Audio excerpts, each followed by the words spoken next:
So as you guys know, I am heavily invested in Tesla stock for the long term. And despite already being up like around 130% or more on my position, which by the way, I've only held Tesla stock for about a year or less, so I've actually done very well with this stock. I still actually plan to hold it well into the future unless things really deteriorate with the company or like the valuation gets like way too out of hand. But as it stands right now, Tesla as a company has been performing very well, and they continue to surprise all the bears and short sellers and continue to outperform any kind of expectations. However, I would be lying if I said that their most recent run-up isn't raising any concerns over how much more they can rally, given that they're already up by around 100% in just the past 3 months alone. While when looking at the long-term picture, it's clear to me that Tesla will need to continue performing very well in order to kind of keep the stock up and keep it rallying in the future. And I also think that they will be heavily dependent, or all of that will be kind of heavily dependent on what I like to call the game changers for Tesla's company. And those would be things like their future robotaxi service that is targeting the future of ride hailing, their Model Y crossover SUV that is targeting the best selling vehicle type in the entire world, the Cybertruck that is radically different than anything else we've seen out on the road, the renewable energy and energy storage businesses that I think is really a big part of the future of energy that we're kind of heading towards over the long term, and of course the Tesla Semi and what that means for the future of trucking and freight. And so in today's video, I want to take a close look at the Tesla Semi, and I also want to talk about how big the market potential is and what Tesla needs to do to enter that market, not only enter it, but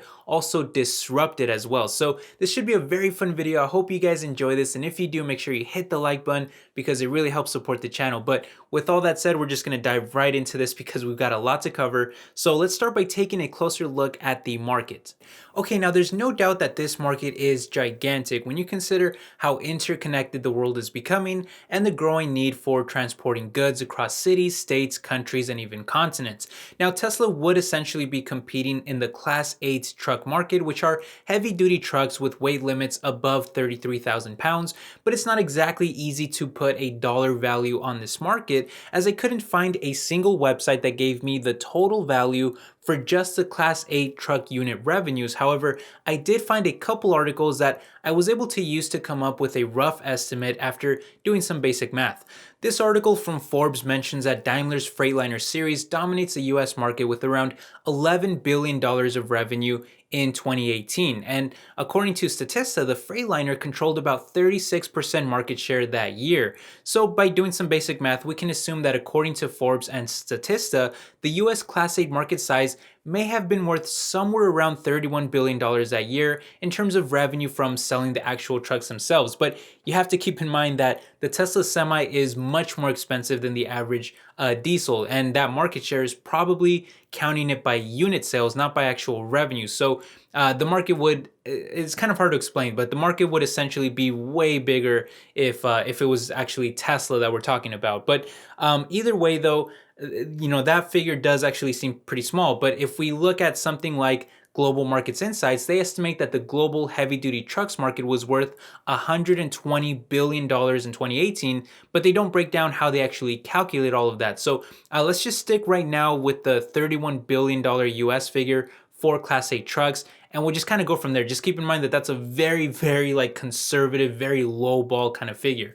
But just to give you some context, Tesla's total revenue as a company was much lower than that at only around $21 billion in 2018. And again, keep in mind that this is only for the United States that we're talking about, and this is using prices for diesel trucks, which are much lower. But if we were to look at the market and actually start including things like services, maintenance, software updates, or logistical solutions, it would be a lot bigger. Obviously, ICE vehicles with no autonomous functionalities don't really need any kind of like software updates, but Tesla could be a different story. And there actually is a lot of potential if we start throwing in things like services and logistical offerings into the mix. According to the American Trucking Associations, the gross freight revenue from primary trucking shipments was almost $800 billion in 2018. Now, that's a gigantic market that we're talking about, and it's only for the United States. Again, it's not likely that Tesla would generate a lot of revenues from that market in the beginning, but once the Tesla Semi starts to get used by companies around the world, it's not exactly crazy to think that Tesla will start to generate additional revenues from things like updates, upgrades, and premium features, along with any fees for using their charging network if they choose to implement like additional fees rather than just selling the energy at cost. And hey, if they make a couple of strategic partnerships or even a few small acquisitions, Tesla could even start offering logistical services themselves and potentially undercut a lot of the competition. I can't overstate how massive of an opportunity this could end up being for Tesla if they were to play their cards right. But we're now crossing a bit too much over into speculation territory, so let's just stick with actual unit sales for now. Well, going back to that article from Forbes, they really lowball their expectations for the Semi, as they think that it will only capture less than 5% of the market by 2025, which would only be less than 11,000 units. Granted, that would still mean around $2 billion in additional revenue for Tesla, and if we were to use those figures, that would mean that the market would probably be worth somewhere around $40 billion just in terms of unit sales alone. And don't get me wrong, like additional $2 billion in revenue for Tesla, that's not a small number by any means. But if we take a look at what Tesla is projecting, we know that Elon Musk has previously stated that they want to sell around 100,000 units annually in just a few years from now. Obviously, in the US, that's going to be really hard to achieve, as it would essentially mean that they'd have to overthrow Daimler as the market leader. But you have to remember that Tesla is aiming to sell their trucks around the world, so 100,000 units may not be impossible once they get the ball rolling. And at the current price of around $180,000, that would equate to around $18 billion of additional revenue for Tesla. That's pretty close to all the revenue that they generated in 2018, so it would obviously be huge for them if they are able to actually get like even somewhat close to those figures. But why then is Forbes and the rest of the media so cautiously skeptical about the sales potential of the Tesla Semi? Well, to their credit, this is not going to be an easy market to break into. It's no secret that the freight market is extremely large and continues to grow every year, and that's obviously attracted some very large sharks into the water. In the US, the market is dominated by giant manufacturers like Daimler, Paccar, Navistar, and of course Volvo. And believe me, there's other big players out there too, especially in international markets like Volkswagen and BYD, for example. So if Tesla wants to enter this well-established market and compete against some of these very large legacy players, they're going to need to offer something that is disruptive enough to really differentiate them from the competition, and something that incentivizes companies to go with the Tesla Semi over their competitors. Well, let's now transition to what the advantages are that the Tesla Semi offers over the competition, and why it's a game changer, and why I think companies won't be able to ignore it when thinking about making their next or their future truck purchases. Well, there's a few different ways that Tesla can disrupt this market, but in my opinion, there's really three primary ways that stand out to me. And one is by offering better performance and efficiency, two is by lowering operational costs, and three is by lowering pollution. And essentially all three of these differentiators can be achieved through electrification and autonomy. As far as performance goes, there's really nothing in the market that even comes close to the Tesla Semi. At launch, the Semi will be able to do 500 miles of range, and that's even with 80,000 pounds of cargo. And I really haven't seen anything from competitors that even comes close, at least not yet. In fact, as this article from Extreme Tech points out, analysts and the media were all expecting a range of around 300 miles or possibly 400 at the absolute max for the Semi right before it was fully unveiled. But of course, Elon Musk came out and said that it would do 500 miles of range, which was a pretty big news story, as nearly 80% of US freight in the United States is only moved less than 250 miles according to Tesla. So one could theoretically deliver the cargo and still drive all the way back to base without even needing a charge. Not to mention that since then, Elon Musk has also gone as far as to say that the Semi will likely release with closer to 600 miles of range, and I'm inclined to believe him, as Tesla has been making a ton of progress in their battery technologies, which we should be hearing more about during their upcoming battery and powertrain day. Make sure you're subscribed for more coverage on that as well. In any case, even if you did need to stop and charge up the truck, that shouldn't really be a problem, as Tesla's new mega chargers will provide 400 miles of range in just 30 minutes, which companies like Anheuser-Busch, UPS, and PepsiCo have already installed in their fleet centers, and Tesla is looking to install an entire network of them as soon as possible as well. But going back to specs for a second, the Semi will also come with 4 motors, one for each wheel, that will provide excellent traction and control while also allowing an acceleration speed of 0 to 60 in 5 seconds without a trailer. That's pretty fast. And 0 to 60 in 20 seconds even when fully loaded with 80,000 pounds of cargo. For comparison, it would take the average diesel truck about 3 times as long to reach that speed. The difference in overall power and control will mean safer and more efficient driving, as well as being able to climb a 5% grade at 65 miles per hour. For context, the average diesel truck is set to max out at 45. So not only will the Semi be more responsive, but it will likely also cover many more miles than a diesel truck within the same amount of time.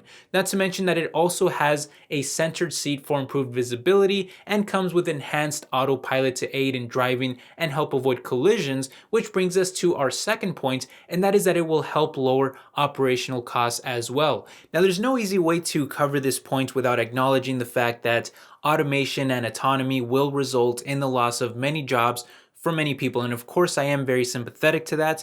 I just don't really have much control over it. Whether we like it or not, the future of most industries, and especially the automotive industry, is definitely going to involve automation and autonomy over the long term. And again, as unfortunate as it is, having one guy monitoring a bunch of autonomous trucks versus having a bunch of drivers physically going out there and driving these trucks, that's going to lower your operational costs as a business dramatically. Again, as unfortunate as it is for those workers that would have to lose their jobs. But as it currently stands, the Semi will already come with enhanced autopilot, but the hardware will also allow updates in the future that should enable full self-driving once Tesla has finalized it and it's approved by regulators. Which, by the way, Tesla has stated several times that full self-driving should be out by the end of the year, and more recently, Elon took to Twitter to respond to someone's tweet asking when feature complete full self-driving will come out, and Elon responded by saying soon. Again, this means nothing for regulations, which I'm sure will be a major hurdle, but it's still progress being made into the future of autonomy. In the meantime, though, there are other ways that the Semi will reduce costs for companies, and that's through electrification. According to Forbes, despite the Tesla Semi initially costing somewhere around $25,000 to $55,000 more than a diesel truck at initial purchase, the cost of energy will be around half the price of fuel for diesels, which Tesla claims will equate to over $200,000 in fuel savings, I believe, through the life of the truck, and that, along with fewer maintenance costs, will result in a 2-year payback period, which I believe is the amount of time that it would take to pay the difference in choosing a Tesla Semi over a diesel competitor and then start to make profits off of the savings. Which, by the way, Clean Technica reported in the past that DHL pre-ordered the Tesla Semi, saying that it would only take them 1.5 years to pay back the difference and then collect net savings every year after. In fact, the savings could be so large that Elon Musk has previously mentioned that a convoy of autonomous Tesla Semis could be even cheaper than rail, which would be yet another billion-dollar market for Tesla to disrupt if those estimates are true. And finally, the last point that I want to mention is that the Tesla Semi will also be more environmentally friendly. Now, look, I completely understand that environmentalism and the whole kind of climate change movement and all that stuff has become very politicized recently. And so it's become kind of a controversial subject. And I have no intention of trying to change your guys' personal opinions. I welcome all viewpoints on this channel. But we have to be realistic about the fact that many companies out there love to use environmentalism or kind of climate change as a marketing tool for letting people know that they are quote unquote environmentally friendly and that you should feel good about buying their products and using their services and supporting them as a company. And I can tell you guys from personal experience that every time I go onto the investor relations pages of all the companies that I research, most of the time I see on their bio or their profile, I see them talking about all the different ways that they're so environmentally friendly and why they're such a great company. So it's really a great marketing tool, whether it's right or wrong. It's clear that these companies love to use it as a marketing tool. Well, what's one of the easiest ways, or what's one of the easiest changes that these companies can implement to let people know that they are quote unquote environmentally friendly? Well, they can reduce their transportation emissions by switching to electric trucks.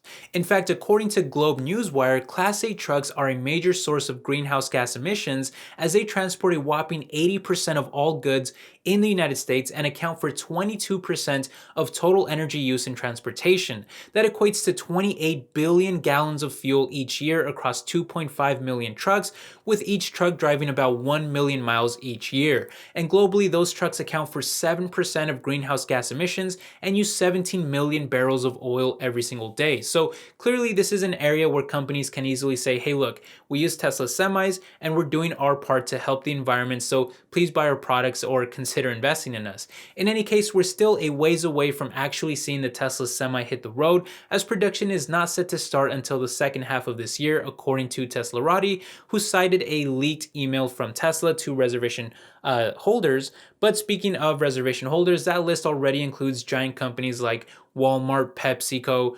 Anheuser-Busch, FedEx, Cisco, UPS, and DHL, all of which placed orders as soon as the semi was unveiled. And considering that that was literally years ago, the number of companies and reservations has likely grown a lot since then.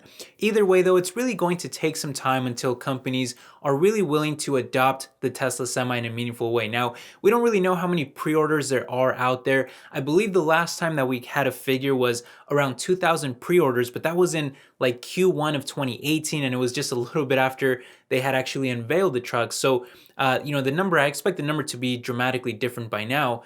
But either way, though, I really consider those pre-orders as sort of like test the water orders. These companies are not going to go all in and just change their entire fleet to electric trucks all at once. They're going to want to test these electric trucks, see if everything that Tesla has been promising in terms of performance and cost savings is actually true. And if that's the case, then they'll order more trucks in the future and they'll really go heavier and heavier into it in the future. So I think in the kind of short term, I think the numbers will be pretty low, but I think that will really kind of start to ramp up in the future and it'll cause kind of a snowball effect. Now, of course, there's going to be a lot of competition from these legacy players investing heavily in electrification and even autonomy, and we're already seeing some of that right now. But in my opinion, they're still pretty far behind Tesla. And whenever I see anybody come out with something that is a so-called Tesla killer, it's usually pretty laughable. Like the specs are usually not even close. The price is like outrageous. I actually just made a video on the 2020 so-called Tesla killers,